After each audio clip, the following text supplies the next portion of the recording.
Meet Uncle Sam. He has a lot of bills to pay. Almost $4 trillion worth every year. Uncle Sam's income is a little over $2 trillion per year. To make up the difference, the deficit, he does what most Americans do. He borrows money.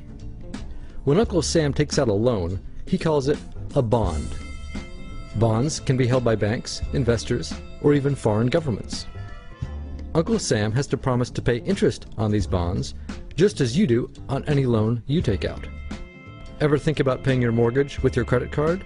That's exactly what Uncle Sam does. He takes out new loans, new bonds, so that he can make payments on the old ones. All those loans, and especially all that interest, adds up. Right now, Uncle Sam owes about $14 trillion. To put that in perspective, 14 trillion is about the same as the national GDP, the total value of all the goods and services produced by the American economy in an entire year. It's such a huge amount of money that Uncle Sam is starting to run out of people to borrow from, and he's having trouble just paying the interest on his loans. The obvious solution would be to either cut spending or increase taxes.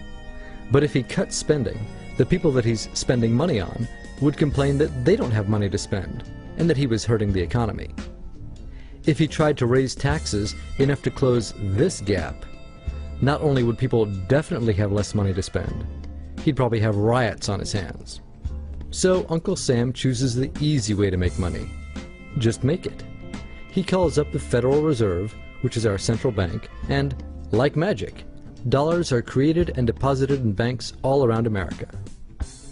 The problem is that the more of something there is, the less it's worth. Same goes for the US dollar. The more dollars there are, the less each one will buy. That's why commodities like gasoline, food, and gold become more expensive when Uncle Sam does his money-making magic. The commodities aren't really worth more. Your money is just worth less. That's called inflation. Remember the foreign governments that lent money to Uncle Sam? When they lent money to the American government, something interesting happened. It made the US look richer, and their countries look poorer.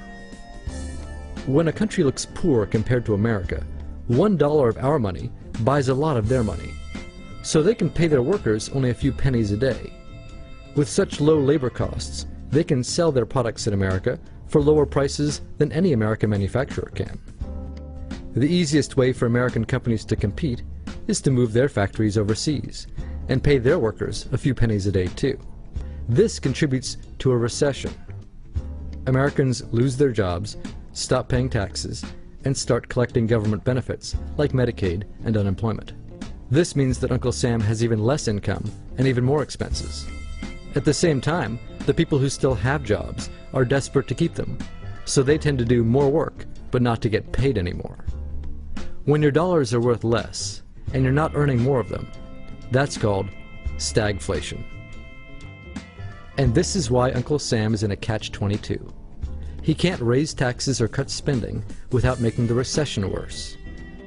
And he can't have the Federal Reserve create more money without making inflation worse. For now, he can keep borrowing money, but since he can't even pay the interest on the loans he already has, it just makes his inevitable bankruptcy even worse. Whether it's in 2 months or 2 years, the day will come when Uncle Sam can no longer pay his bills. When that happens, the banks, investors, and foreign governments who are counting on that money won't be able to pay their bills. You see, just like Uncle Sam, governments, banks, and corporations don't actually have much money. Mostly, all they have is debt to each other. If one link in the debt chain stops paying, defaults, the whole thing falls apart. If investors can't pay their bills, corporations won't be able to pay their employees. If banks can't pay their bills, you won't be able to take out a loan, use a credit card, or even withdraw your savings. If foreign governments can't pay their bills, their own banks and corporations will have the same problems. That's called a global economic collapse. It's never happened before, so nobody really knows how bad it will be, how long it will last, or even how we'll eventually get out of it. The house of cards has already been built. There's no painless way to dismantle it now. All we can do is to educate each other about what's actually going on, and to prepare for what may be very extraordinary circumstances.